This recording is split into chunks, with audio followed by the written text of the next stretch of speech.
Hello, everyone. I'm Professor Samer Al-Saber of the Department of Theater and Performance Studies and affiliate professor at the Center for the Comparative Study of Race and Ethnicity and the Abbasi program of Islamic Studies here at Stanford University. Stanford University acknowledges that it sits on the ancestral and unceded land of the Muwekma Ohlone tribe. This land was and continues to be of great importance to the Ohlone people. I would like to thank the TAPS and the Abbasi program departments for organizing this event, as well as the co-sponsors CCSRE and the Center for South Asia. A note to our audience: you can submit your questions at any point during the discussion through the Q&A box at the bottom of the Zoom screen. I look forward to relaying those questions during and after the conversation. Colin will share a link through the chat box with which you can purchase a signed copy of Ayad Akhtar's book, Homeland Elegies, from the Stanford bookstore. Now, I would like to turn the virtual microphone over to my department chair, Matt Smith, who will introduce his schoolmate from college, Ayad Akhtar. Fantastic. Thank you, Samer. It is an enormous pleasure and an honor to introduce one of the most important writers working in America today, Ayad Akhtar. He's the author of 2 novels, American Dervish, which was published in over 20 languages, and most recently, the best-selling and widely acclaimed Homeland Elegies. His plays include The Who and the What, The Invisible Hand, Junk, and Disgraced. In 2016, American Theater Magazine declared him the most produced playwright in the country.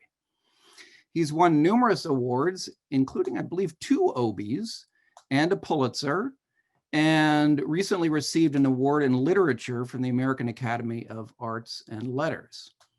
I could continue for a while in this vein, but we do need to give the man a chance to talk. The only thing I'll add is this, on a personal note. I first got to know Ayad in college at Brown. I still remember the moment when I became not just a classmate and friend of Ayad's, but also a real fan. That was during our senior years, I recall, when he directed a production of Jean Genet's The Maids. I'd read the play earlier for a class, and when I read the play, I'd pictured something raw, something brutal and visceral, really sort of in-your-face theater. What I saw instead staged in this little black box theater was something else, a production in which the fury of the play was not openly exposed so much as channeled through ritual and restraint. The maids, Solange and Claire, moved strangely, methodically, like chess pieces in a game played by invisible beings. It was then that I first came to truly appreciate Genet's insight and Ayad's into the stylized, even stylish ways in which violence often operates in the world. Ayad's plays are often remembered for their shocking moments of catharsis, such as Amir's fit of rage and Disgraced, or the killing of Imam Salim in The Invisible Hand. But I find Ayad's theatrical brilliance lies less in these well-plotted moments of peripeteia, as strong as they are, than in the more diffuse atmosphere of stylized repression and rage that permeates the works. In this respect, I think Junk, for me, is maybe his most unappreciated piece. The play takes up the challenge that all serious contemporary playwrights must address. How does one stage the largely abstract and impersonal machineries that lie behind our contemporary crises? As Brecht put it, petroleum resists the 5-act form. And so I would have thought does the business of bond trading. But with Junk, Ayad proved me wrong. It's a play almost without violence as conventionally understood, and yet it is a splatter film from beginning to end. In short, it works as theater and as sociology, as event and as craft. All of which is to say that Ayad is not just a great writer, he is, among other things, a great craftsman. His works are masterpieces of dramatic structure that also stage the ways we are structured by often invisible masters. He shows us the violence, the beauty, the necessity, the inescapability of style. Ayad, thank you so much for joining us here, even virtually at Stanford. It's my pleasure, Matt. I'm inexpressibly moved by that introduction. Thank you. I mean, our conversations dating back to college about theater and the folks that we admire and whatnot, and just to hear you say those things really means, I can't tell you how much it means to me. Anyway. Wow, I am thankful to my department chair, Matt, for doing this introduction, and to Ayad Akhtar for joining us for this conversation. I read this book, Homeland Elegies, not knowing what to expect. Especially that in the very beginning of the book, you say, if I wanted to write an autobiography, I would have written an autobiography. And yet, here I am reading it and thinking, I don't know what is real and what is not, but I like it. And so I started to think about, okay, well, what is this writer trying to accomplish with this book? And I started to hang my thoughts on realities that are shared between me and Ayad in the book. The election of Donald J. Trump. Well, I know that happened. The Pulitzer Prize, I know that happened. And so I would like to begin this conversation by asking you to tell us about the book for those who haven't read it, and maybe a brief description. Sure. And then perhaps my first question will be, would this book exist if the Trump election did not happen? Which is how we start the conversation. So, well, thanks, Amar, and thanks for having me, and thank you to the Stanford audience for coming tonight.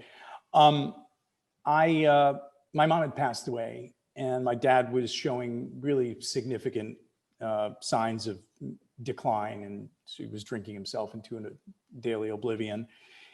And, you know, the country was falling apart, and I had been writing for some time about some of the things that were happening ideologically in our country, and how, you know, we were seeing a fraying of the national fabric.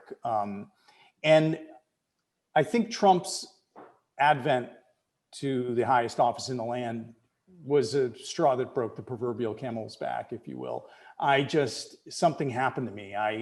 You know, the sort of combination of personal circumstance and emotion and the feeling of disenfranchisement, you know, embodied perhaps by Trump's advent, but not he was not solely responsible for it. I think I'd been feeling for some time that we were going up Schitt's Creek, if you will. And so there was this kind of explosion of creativity. It was this voice really that came out of me. And what I was doing in the book, just to sort of resume and kind of summarize the plot, if you will, or at least what the book is about, the narrator, Ayad Akhtar, has many of the facts of my life and is, you know, has my name in the book, obviously, has parents who immigrated here about 50 years earlier and been here a half century.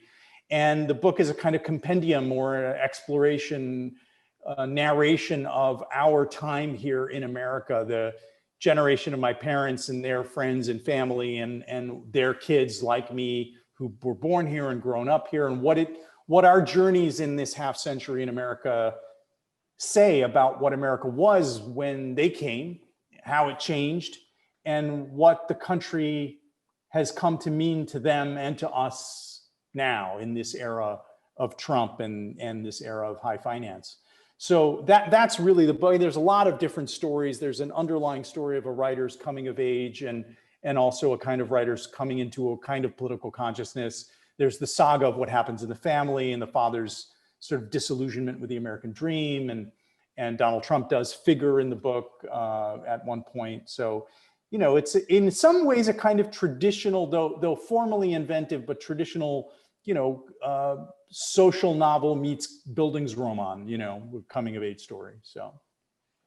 And if Donald Trump was not elected into office, would you have begun to think about writing this book?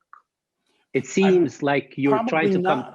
Probably not. Probably not. I mean, as I say, it was this, you know, his election or his inauguration was the straw that broke the camel's back. It was the thing that sort of coalesced this response within me.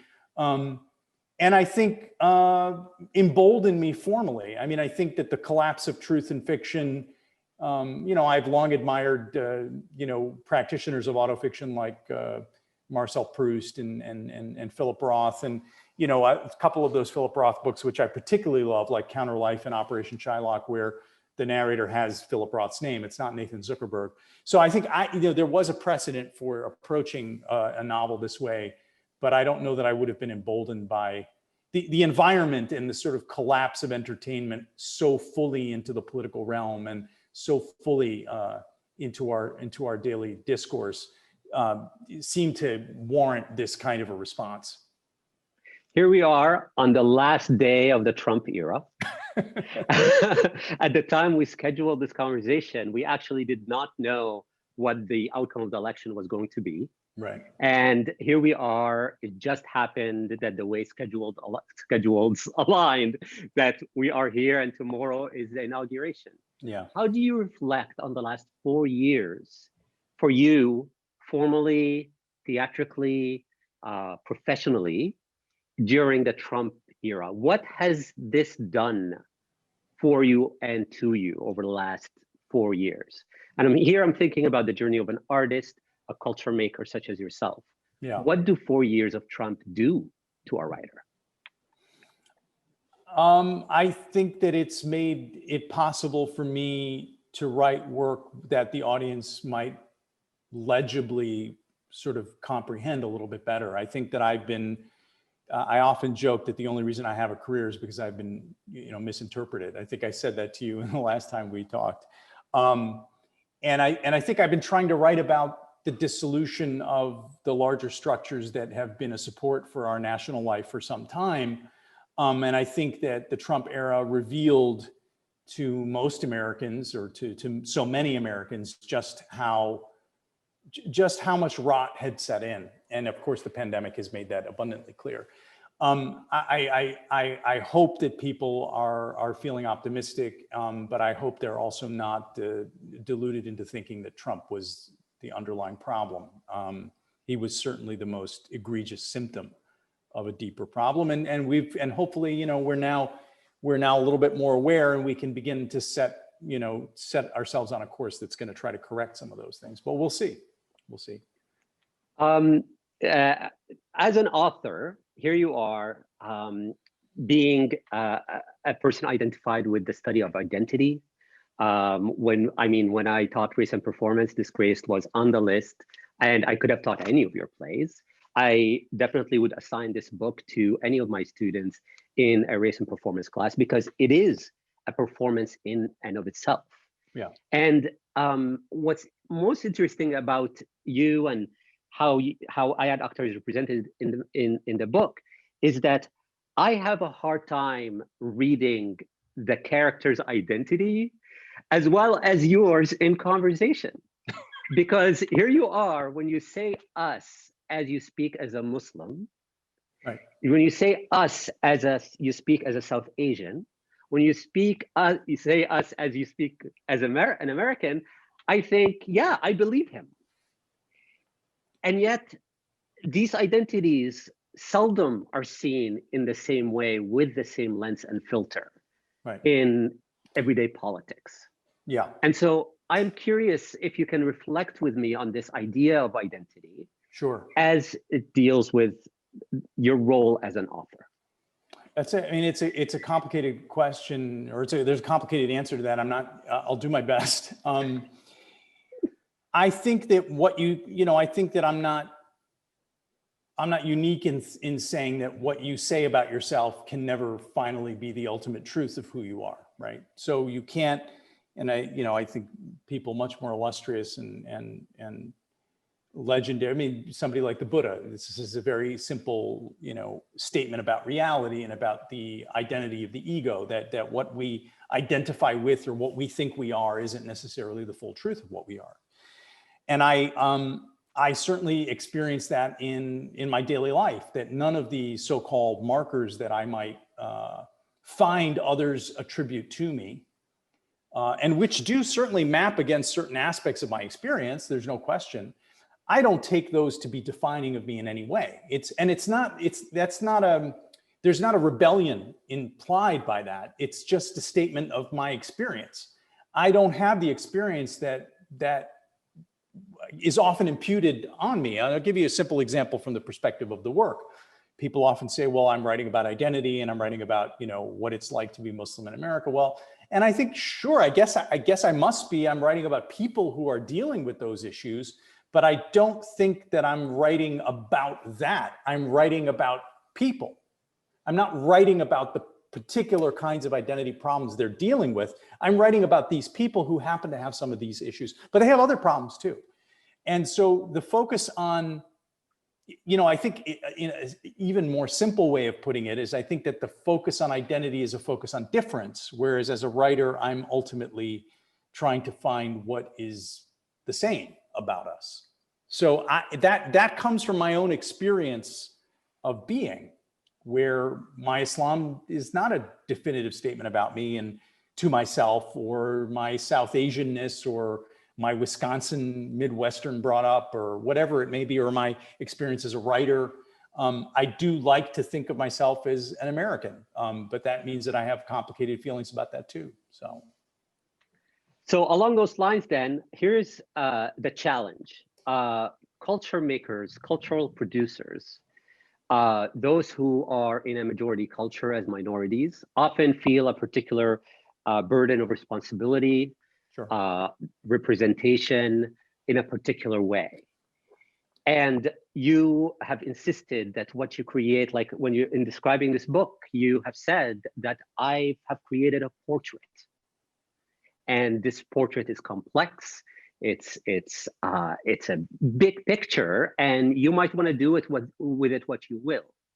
And yet, cultural producers do tend to be in a position of having sometimes that burden of representation. Sure. So how do you deal with that question where you might feel as a Muslim in a majority culture that you have a burden of representation? Show us as best as you can, because, well, all these people need to know that we are not violent peoples or backward peoples. At the same time, you are an artist who wants to create these portraits. Yeah. How do you deal with these But that's the dualities? Only part, it isn't a duality. That's the only part that matters for me. It doesn't matter to me what a priori is the audience is bringing to it. I'm not in the business of trying to figure out what the audience thinks and then correcting that. That to me is more effectively done by PR and advertising. I'm not in copywriting. I'd make a lot more money if I was in advertising. And I didn't become an artist in order to participate in a social justice advocacy paradigm. I don't have a problem with it if somebody else wants to be an artist for that reason, but that's not why I'm an artist. To me, art at its best enfolds us into another level of absorption, another kind of absorption, a different level of being, if you will, a unitive state at its best that marries emotion and intellect, analysis and pathos. And touching that place, if it's possible as an artist, is a way to renew faith with life itself, not just with particular poles or axes of the social experience. That's why I'm in it. I wouldn't be doing this if it was to make people think that Muslims were not violent. I know that my family isn't violent. I don't need to promulgate the view that I don't have a violent family in order to do some good to the world. I mean, that's not what I think art is about. Interestingly, some of the parts in the book that I thought would be meaningful to the audience of the Abbasi program were ones related directly to Islam and Muslim identity. And on page 68, you're in conversation with your aunt, and you say that at some point you are going to contend with your Muslim experience in all its fullness. And you say briefly, for now, let me try to stay alive and just say these three things. Right. One, we are most affected by the example of the Prophet than we realize. Two, we are shaped by the stories we tell about him in ways that elude our daily understanding. And three, there will be no meaningful philosophical shift in the socio-political substratum of the Muslim world until the example of the Prophet and the text of the Quran are exposed to a more robust interrogation of their claims to historical truth. That's a mouthful. It is definitely for me. I'm such a second language speaker. But what's interesting about this is that you are contending with your religious upbringing and personal history and family history in a very deep way that has been internalized to the point where you're like, I'm going to do this. I'm going to deal with this. And I'm going to deal with it in the form of a book. Yeah, I think what I'm saying is that the journey from unquestioned childhood faith to a deeper understanding of the contingencies that undergird the primary narratives that I was brought up with will require a treatment at some point, and I will probably undertake it. But in order to speak fully about it, it's going to mean countenancing certain, saying certain unspeakable thoughts within our community as Muslims. And that to do that has gotten people into trouble in the past. Lots of people have gotten into lots of trouble for trying to do a lot less than that. So that's really what I'm saying. You know, I mean, there's place in the book for all kinds of stuff, I think, you know, but at least I hoped that there was. So yeah, I mean, I did think that this way of writing that really walks a really fine line, like a high wire of truth and fiction, is a great way to explore these questions. And so I thought the form here lends itself to that kind of exploration that you are talking about. Right. But following through on this line, I am curious about another question that's really related to it.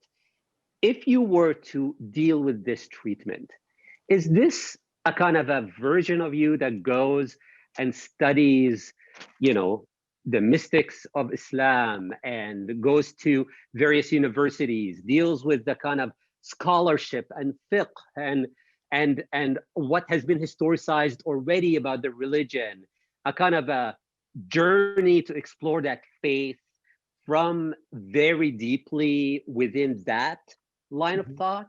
Or is it a way of dealing with what Muslims believe their religion is? Yeah, sure. Yeah.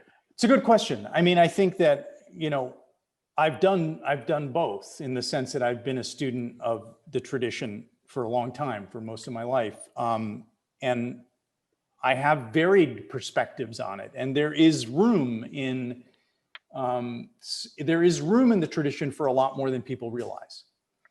Unfortunately, that's not how 98.87% of those who call themselves Muslims and those who are Muslim, I mean, because that's what that's not the practice or the sort of mind space of the worldwide ummah, if there's no better way of putting it. And I do believe that there is something like that. I do believe that there is and I think that, you know, the ummah, for lack of a better way of putting it, for those who don't know what that is, really the sort of collective community, the mind space of the collective community, the heart space of the collective community of Muslims, that there is some shift happening. There's some deep battle underway, generational, around some of these things, these very things. but we're still not, there still isn't a support socially in so many of the countries that our parents came from for any meaningful conversation about this. I mean, case in point, in Pakistan, if I recall the details correctly, I may be getting some of them wrong for somebody who knows the details a little bit better, but a blind girl in a village is stoned to death because she throws away a piece of paper on which the prophet's name is written.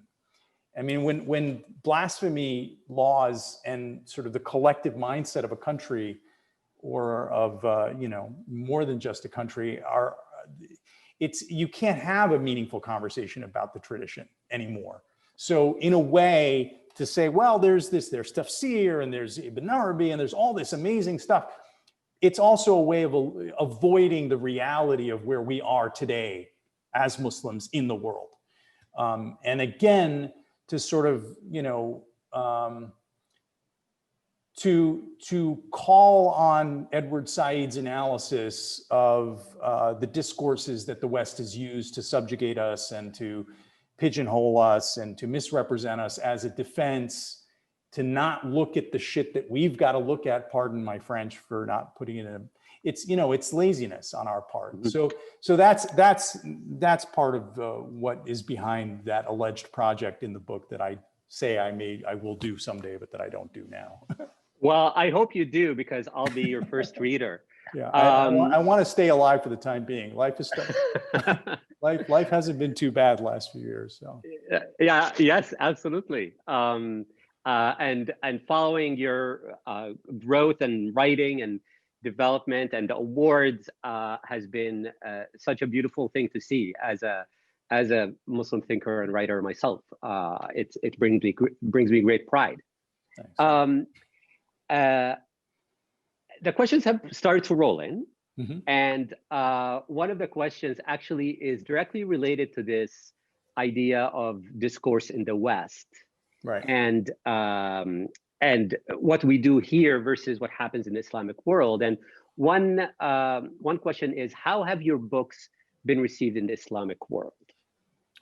I don't think they have been. I mean, I think that Dawn, the paper of record, the English paper of record in Pakistan, published a review of Homeland Elegies this week. This is the first time it's been reviewed in Pakistan. So, the plays, the work hasn't been translated into Arabic or Persian or Urdu.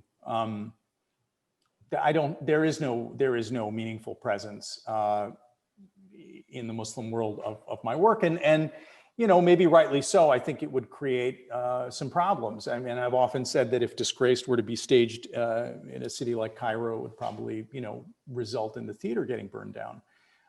It certainly is the case that if the who and the what were performed anywhere in the Muslim world, that there would be hell to pay.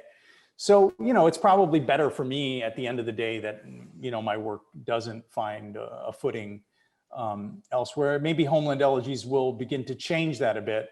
We'll see. But there hasn't been a meaningful response from the Muslim community outside the United States or England. So do you think that has to do with how others see your identity? Because another question here is from Amir Sheikh. On identity, what do you perceive others think is your defining identity? As in, if your audience is supposed to be American, if you are fundamentally part of the American project, yeah, and a critic, supporter, contender with the American project, then is it possible that the reason why that engagement hasn't happened is because the forum of your works has been America? Perhaps. I mean, I think that it's clear to anybody who's read American Dervish or Disgraced or The Who and the What that, of course, I'm engaged in a deep interrogation of the Quranic tradition. That's actually what the subject of the work is. So I'm not sure that would be the optics that would explain why. It's hard to say. I mean, I'm not sure I understand how to answer the question about identity there that the gentleman posed. I don't think about it. I know it sounds coy to put it that way, but it's really very true. I mean, I don't think about it.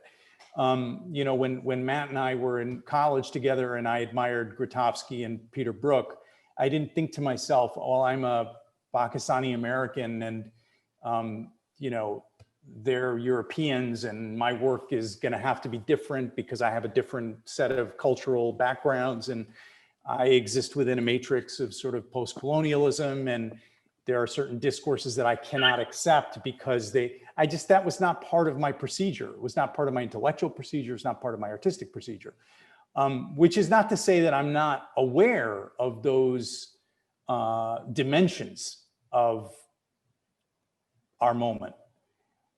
But they don't inform my practice or my approach as an artist, because that's not what I'm spending my time thinking about. Another question that actually, I'm just going to read it as it is because Sure. I am unfamiliar with the nature of the question. Okay. William Beeman says, I'm so pleased to be able to see you and congratulate you on your well-deserved awards. I would be interested in knowing your reaction to the family of the Khizr Khan and the way that Trump and his supporters framed their reaction to the Trump administration as an exploration of Asian American identity in the United States. Would you ever consider dramatizing this situation? Now, I know nothing about this, and so I didn't want to discard it without Khizr Khan was a father of a young man who was killed in service in a Muslim family, proud to be American, proud to have his son die for the country that is their home. And he addressed the Democratic National Convention. The Constitution guy. Yeah. Oh yeah. Okay. During the 2016 Democratic National Convention, he was a speaker there, and then was ridiculed by Donald Trump.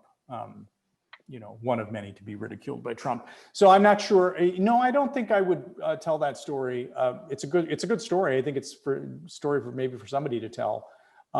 It maps too neatly against a certain prevailing morality within artistic practice that I don't feel I have enough dexterity to overcome.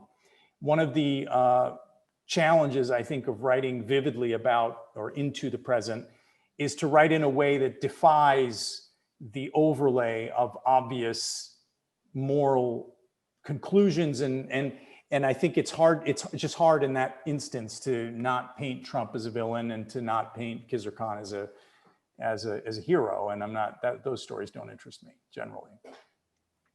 Another question here, it says the following. You claim that your characters are not defined solely by their identities as Muslim or from Manasa, and that they're complex characters that you're hoping to explore. How do you navigate the various stereotypes that you're, and I quote, consciously perpetuating? In other words, to what extent might you be engaging in race evasive practices that are actually read as deeply racist by your audience? So I'm assuming here there's an accusation as part of this question. Yeah. That this is a familiar line. This is familiar. So please go ahead. Well, look, I mean, I'm not, you know, I want to honor the feelings and the conclusions of the one who's asked the question, and, you know, sort of gently assert the possibility that it may be predicated on a fundamental misapperception of the situation, which is that, you know, I think, just to use an obvious example, Amir in Disgraced is seen as perpetuating some stereotype, which I still don't understand what the stereotype is. He is a non-Muslim Muslim who is made to be Muslim by the audience as well as the friends at the dinner party. He is somebody who speaks robustly against his background as a way to prove his bona fides to a group of people whose admiration and status he longs for. It's a dubious enterprise that he's engaged in, and it results in an act of political violence, which is entirely justified, as Abe at the end of the play makes very clear, that the post-colonial grievances which his uncle seems to not understand, have totally defined him. What's the stereotype? I don't. There's a lot of nuance there that is expressing certain fundamental fault lines that are real. Whether we like them or not is a separate issue. So the stereotype doesn't exist in me, it exists in the audience. And so I think the more charitable or gracious interpretation of that question, I will choose to interpret it that way, is that even though I may not be perpetuating those stereotypes consciously or actively, that the simple fact that such an idea that a Muslim man is capable of violence toward a white woman, God forbid, that is somehow, because that is a stereotype that exists out in the audience, that I have an active responsibility to make sure that I don't go anywhere near the blast site, if you will. Why? Why? What's the subject of drama? The subject of drama is human truth expressed through opposition and extremity. The greatest dramatic stories are stories, I think it was Faulkner who once said, literature that does not try to answer the question of evil is not worthy of the name. What is this desire to have stories that actively oppose at all cost, perhaps even at the cost of drama itself, truth? I don't know. So look, I wrote it. I had a reason to write it. That reason defied my logic, but I've lived with the consequences of having written that play. And I feel like I'm okay. I think I knew what I did. I think I know what I did. I think a lot of the audience often doesn't know what I did. And I think that the play is still ahead of its time. I think the play is still expressing something about the divisions in our society around discourse, truth, and the expression of violence as a result of political grievance that is still very current. So I think it's okay that we can agree to disagree. And I don't know how the questioner took my answer, but this is something, it's built up over years and years and years, and that's what you're perceiving now in my response. I find it, I was asked if I would be interested in directing the play at some point. This was in 2015, I believe. And I had read it and read it again. And I thought, I don't know if I can. Sure. And the reason why I just couldn't do it is because of what you often refer to as this desire to stage the corrective. And it's a difficult thing to deal with when you are in a majority culture of like, there are so many things I can stage. Why this? Sure. And so in conversation about your play, I often found myself saying, what I want to know is, what is Ayad's end game? What is he after? What is he trying to accomplish? Because I know this playwright is smart. Mm-hmm. He stages that beautiful beginning of the play with the painting and this kind of direct engagement with what Orientalism is in this show don't tell moment, and then leads us through this very complex treatment of that relationship all the way to the end, with Abe suddenly giving us a conclusive moment. It could have been his brother. It could have been him. And so, but then I go, okay, why was he compelled to stage that moment? Which one? The moment of the violence. The moment of the violence. There's no play without that moment, Samir. and there is no play without that moment. Absolutely. And so, and then it goes to me, and as a director, I go, okay, but can I do it? Can I do it? He was able to do it. Can I do it? Yeah. And the answer is I couldn't, but I have to say now I would. 5 years later, posed with the same question, I would. Right. which is quite interesting. Wow, that's interesting. Yeah. Another question that just came up, can you expand on your concept of belonging in the book? Can an immigrant to America ever fully belong? This Homeland Elegy. Yeah. Yeah.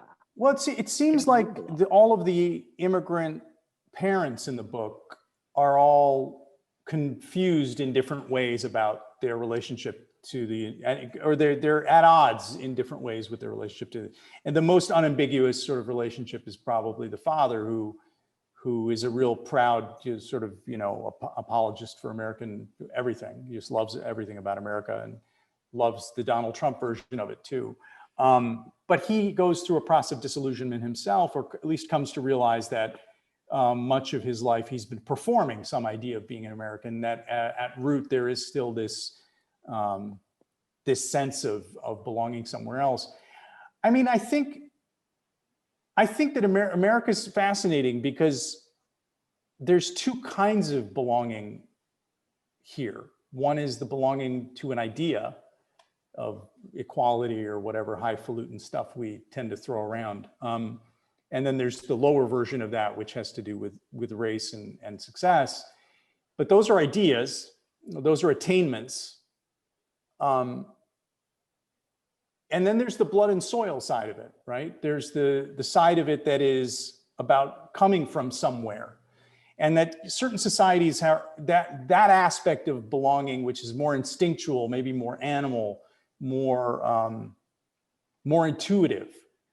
I am from this place because I look like other people who are here, and we speak the same language, and we have a long history, and my great-great-grandfather, whose great-great-grandfather, and that well over there is, that's a different sense of belonging. And so those two things compete, or those two things are at war with each other. And I think that in the lives of, the immigrants that I've known well, in my family, the native soil thing versus the idea thing is an unstable relationship. And for a time in my dad's mature years, I think he loved northern Wisconsin, and he loved fishing in the woods, and there was a sense of belonging in this place that he had sort of taken on. But as he grew older, childhood reasserted itself, and the kind of longing for native land, native tastes, native sounds, native associations, that became much more important to him. My mother was always at odds being here. She felt that she didn't belong here. She didn't like it, and similar to the mother in the book, I think always longed for that native sense of belonging. So I think that it's complicated. I think when you're an immigrant, you have that experience of belonging somewhere else in a more instinctual way than you do here. Here, it's the idea, and if you really like the idea, then you try to take it on. But there's a consciousness to that which is not as powerful often as the unconscious sense of belonging somewhere. Would you say that we have to read you as an American writer first and foremost? I don't know. I mean, I think so, but as long as you read me, I don't care how you read me. You can make up your own mind. It is what it is. People are going to come to the work. It's marketed by the publishing house, and Muslim this, Muslim that. So, in the era of identity politics and whatnot, people are going to come because of that. And maybe they'll be satisfied by that. Maybe they'll find something else. The book is just as much about finance and debt as it is about, Muslim American experience. So, by the way, one scholar I know here just put a note for us. He says that his name is Hissam Sharifian, and he says, as far as I know, The Invisible Hand has been translated into Persian. Oh, wow. Published in Iran. So, that's amazing. Wow, that's interesting. Wanted to share that with you. Oh, that's fascinating. I wonder whether it's being read as a kind of statement about Pakistani, the instability of the Pakistani state within the Iranian. That's interesting. I'm not going to speculate, but I have some speculations Yeah. on why perhaps that play. Yeah. One person asked a really interesting question. Would you consider mentoring upcoming playwrights, ones who identify with your dramatic discipline? Sure. I mean, nobody's ever really asked. I'm busy. I decided I decided a long time ago that I would ply my trade in the marketplace and not seek the stability of a teaching position as a way to make a living, because I thought that trying to figure out how to make a living in the marketplace was going to make me a better writer, whereas being in a teaching position wasn't going to necessarily force me to be a better writer. It wasn't going to force me to make my living off my work and therefore figure out how to make it connect with audiences. It was the right decision for me. I don't say it's the right decision for anybody else, but for me, I couldn't, a life in academia, as much as I loved university and learning and all of that, I didn't think it was going to make me a better dramatist. But that said, no, I mean, I'd be delighted to. I think I would be I'd be a pretty strict taskmaster, I think, unfortunately. I'm not sure that I'm I'm not sure I'm cut out for university teaching, so. What about informal mentoring? Somebody contacts you, a young person, and says, "Hey." I've done that. I mean, a couple of times I had a play, and but again, it's like there's two sides of the pedagogical process. One is the encouragement, and then the other side is actually the real stuff, which is how do you make this better? And in order to make it better, you have to be able to be encouraging enough to keep somebody's hope alive long enough for them to learn how to make it better. And that's a long process. Making a play work on stage, Disgraced, case in point. It's a play that went through so many revisions and so many productions to get to a place where it was working properly. It just takes time, and yeah. In relation to this idea of performance theater and culture, I saw one interview in which you were frustrated, and you said, I reached a point where I was like, how is it possible that I'm 40 years old and nobody wants to read my play? Yeah. And going to this question that was just asked, how do you suggest one? I mean, you persevered, you kept going at it, and you gave yourself no options, right. which is why your journey is so impressive to follow, and that's why you have my immense respect.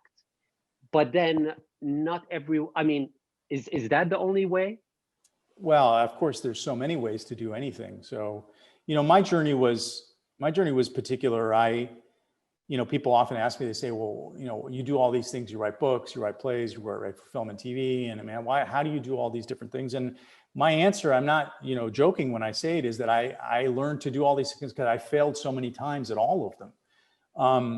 And I just kept at it. I maybe it was the eldest son, immigrant son. I don't know. I had the attitude that if it wasn't working for me, it was because I wasn't good enough. I still wasn't good enough. I just needed to get better. And so the rejection always became an opportunity for me to double down and try to get better and try to learn and try to just get better.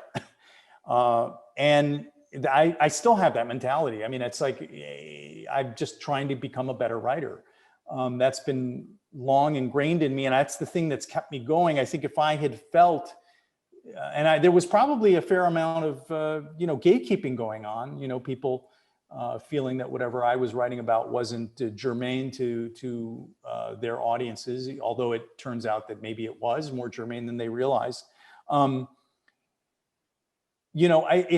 It's complicated. It's an interesting story. Let me tell you a little, just to sort of the context, the market context. So me and my fiance, we live upstate, but we were in the city for a while. I mean, during this pandemic, we had a place in the city and then ended up giving up our apartment because it was so much rent every month. And I have a lot of books. I got thousands of books. So I decided to get rid of a bunch of books, maybe, I don't know, 300-400 books. And there was a stoop outside, a few buildings down, where people leave books and then folks come and pick them up. And it's on the way to Central Park on 69th Street. So a lot of passage, a lot of people walk there. So every day I take down about 20, 30 books for, I don't know, 2-3 weeks and just leave them out there. They were all gone. Everybody took all the books except anything having to do with Muslims or Islam or Pakistan. Those books, nobody picked up, ever. So that's the market context, again, in which trying to break through, ply my trade in a mainstream, I'm obviously not a mainstream writer, but still trying to ply my trade on the Broadway stage or in a publishing industry or in the film and TV industry. That's the inherent challenge. So I don't know, what the upshot is. I don't know how to, I've even forgotten what the question was. So, but I think that's the larger context for making a career that's taken so long and that has required me to internalize the rejection by turning it into an opportunity to acquire craft. Why don't we do a really quick question answer, because I have so many questions here. Okay. Everybody's so interested in asking you questions. So we'll do like very quick question answer period. After Trump's election, Hillbilly Elegies received so much attention as a key to understanding what some thought were a forgotten group of Americans. Did you title the novel intentionally to allude to Hillbilly Elegies? And if so, why? No, I didn't. I actually avoided calling it the title that it had for so long until I couldn't come up with a better title. I hadn't read Hillbilly Elegies, so I didn't know what it was about. I had some idea, but no, I'm embarrassed. How important is it for a creative person to be mindful of his or her audience and their identity? I don't know. I write to a part of myself, a simple listening part of myself, who, like a child, loses interest when that part of myself senses a story is no longer being told. So whether I'm writing as a playwright or whether I'm writing as a novelist, I'm always paying attention to keeping the energy moving through a story. Aristotle has a brilliant definition of action, which is as follows: that which when it happens makes something else necessary or probable. If you stay on the through line of action, the audience doesn't lose interest. And that's the key as a dramatist, that's the key to good storytelling. So that's what I'm doing. The identity of the audience, whatever it is, there are going to be all kinds of people who come to see it, and hopefully they can all connect with it in different ways. What they say about it will say a lot about their identities, but what they experience while they're experiencing it may be more universal than any of us really understand. What is your next project, and how is it related to your previous work? Working on a bunch of TV stuff right now. So it's all related. I think without going into details, everything is connected in some way. So it's less common to find writers who are at home in prose and the theater. How do you decide whether you wish to treat a topic theatrically or narratively? I think the ideas come fully sort of nested in a form, if you will. There's something about the theater which is beautiful because there's no interiority in a play. It's pure exteriority. The audience is separate from the action. They're watching the characters at a distance. They have to, as it were, they have to be compelled enough by the dramatic circumstances, by the performances, to throw themselves into the interior of the story.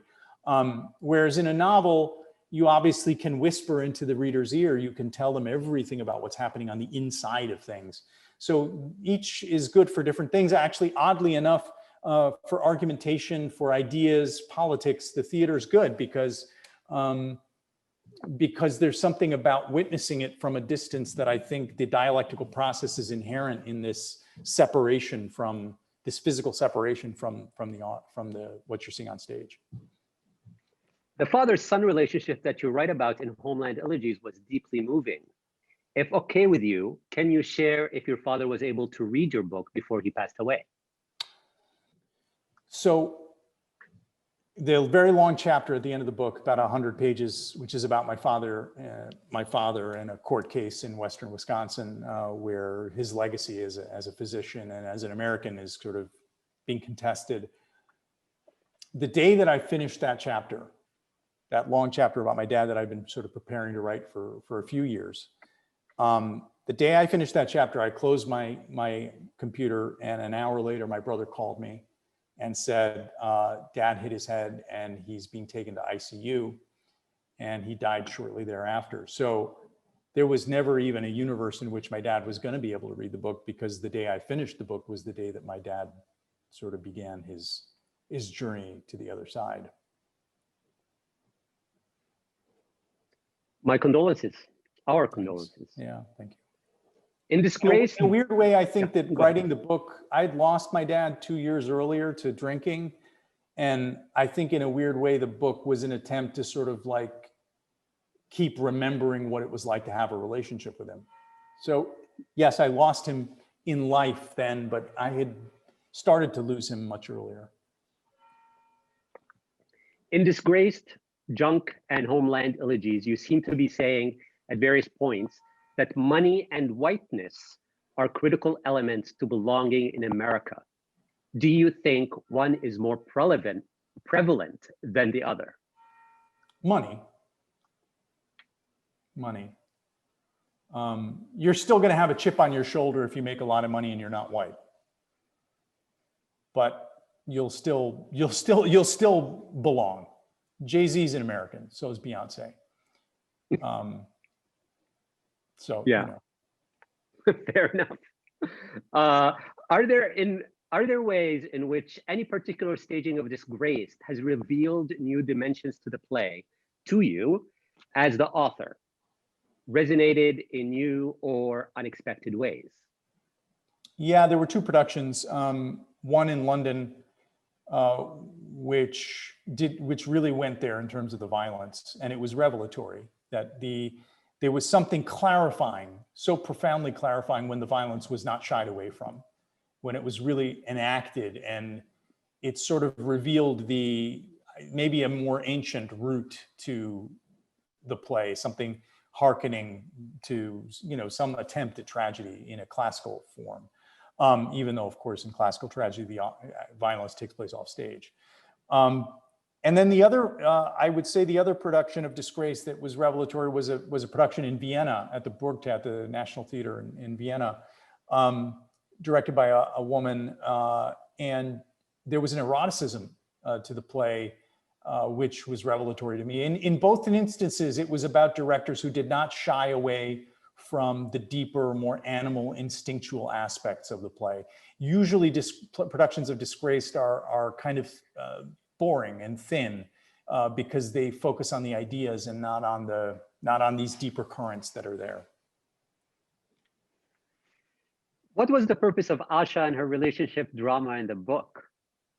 Was that to play into the identity angst of the narrator? Well, speaking about a purpose with a book is complicated, or speaking about a purpose with a sequence is complicated. It was clear I was going to be writing about 9/11.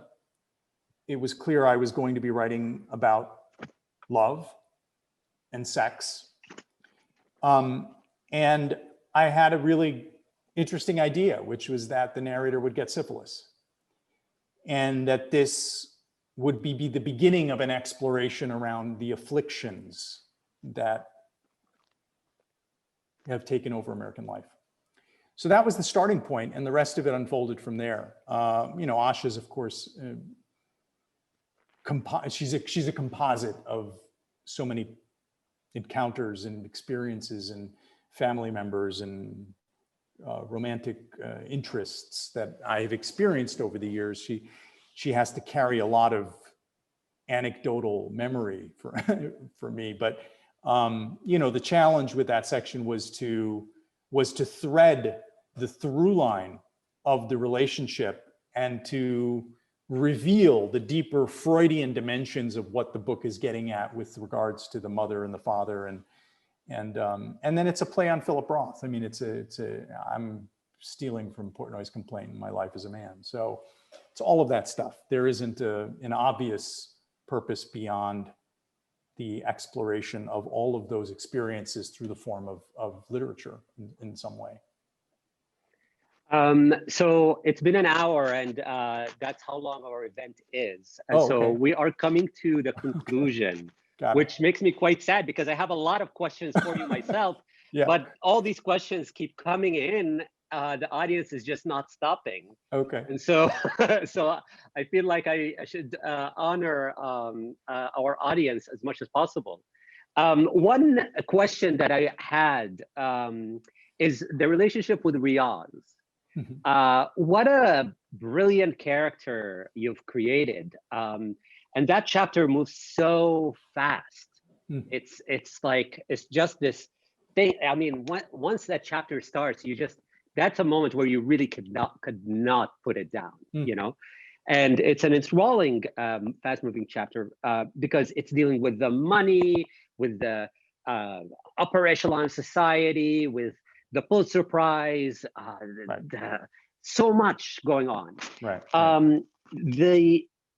There's a part that I thought was really interesting on page 140 when he's kind of challenging you a little bit, and and he says, there's a conversation about Sheikha Maria, seduction at the hands of Sheikha Maria. Precisely, he grinned, lifting his glass to finish the drink.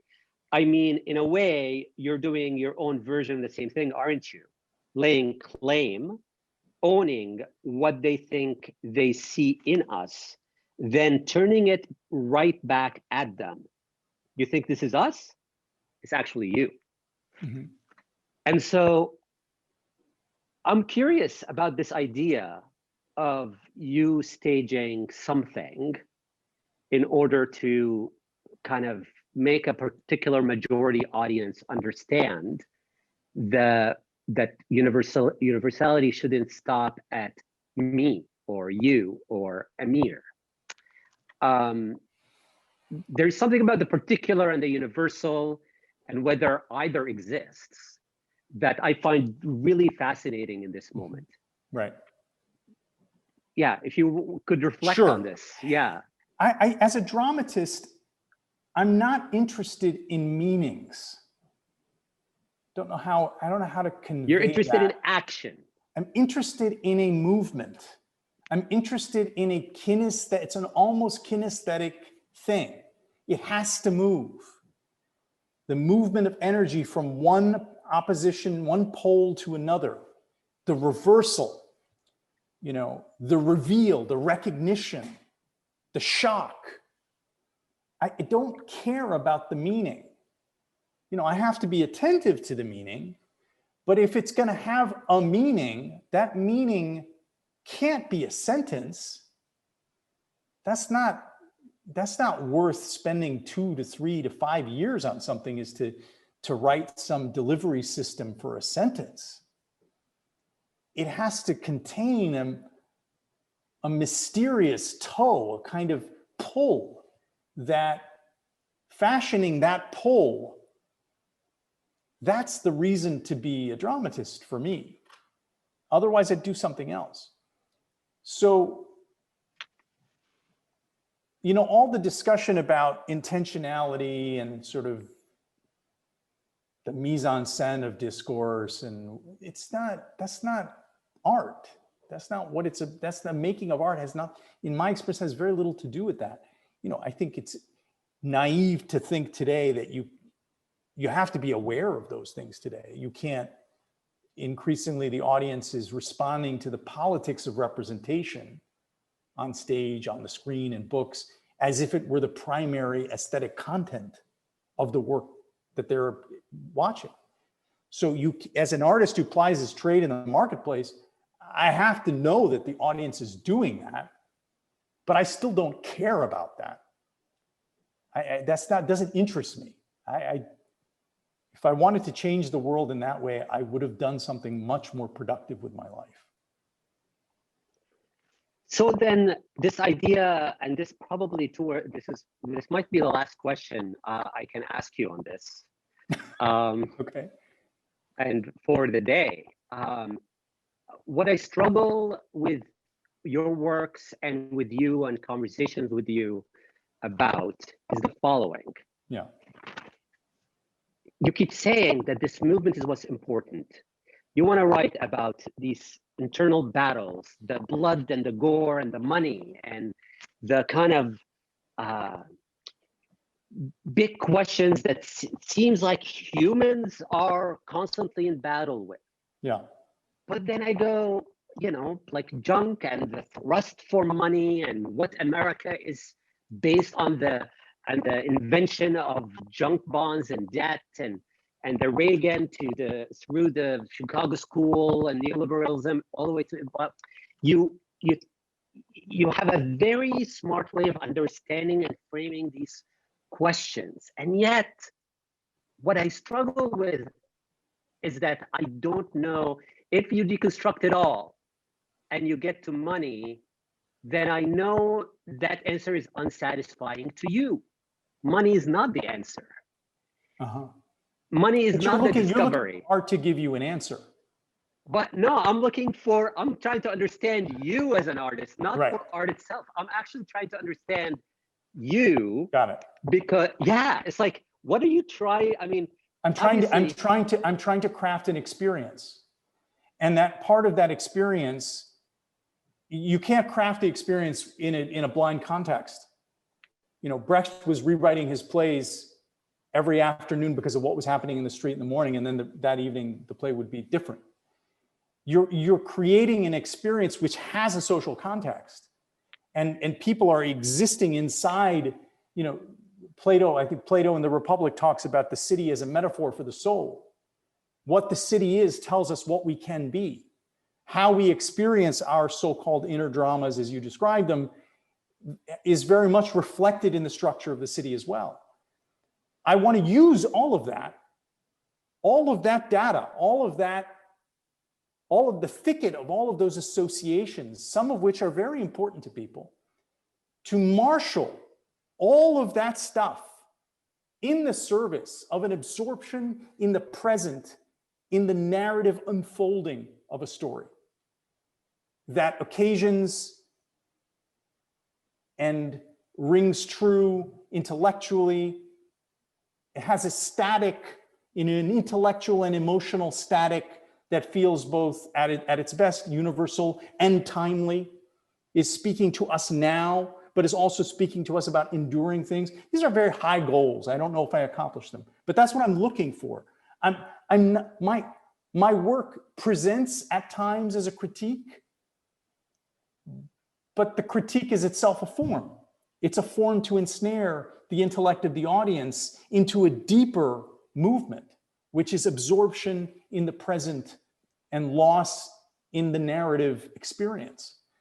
That's what I'm after, because that's where I want to live. I want to live in that moment of losing myself in the work. And I want to bring the audience there with me. That's why I've devoted my life to this. I haven't devoted my life to this for any other reason. To create that experience. So that I can have it. I want to have that experience. I want that experience. And if we don't have that experience, then what happens? I guess this is where I ask. Okay. It's Peter Sellers, once said something about the American experience that, we tend to privilege the middle of the American experience. We, medicate ourselves to exist in this very narrow middle, and we don't experience the ecstatic highs and the declivitous lows. And, I want to make work that absorbs us in the ecstatic highs and declivitous lows, because that's where I want to be. I'm not as big a fan of the predictable middle of human experience. So I think that's a great point to end our conversation on. Okay. Thank you, really, truly, thank you so much for this conversation. And My pleasure. really, as an end game, that's a lofty end game for an artist. So Yeah. all the respect for that. Thank you so much. Wish me luck. Wish me luck. and good luck. Good luck Thanks. to all of us. Thank you. Thank you. Thanks to our audience, the Abbasi program, CCSRE, and TABS for having this event. Matt. Thank you, Matt. Thanks for the introduction, and thanks for having us. Have a wonderful day, our audience. Good day. Bye-bye.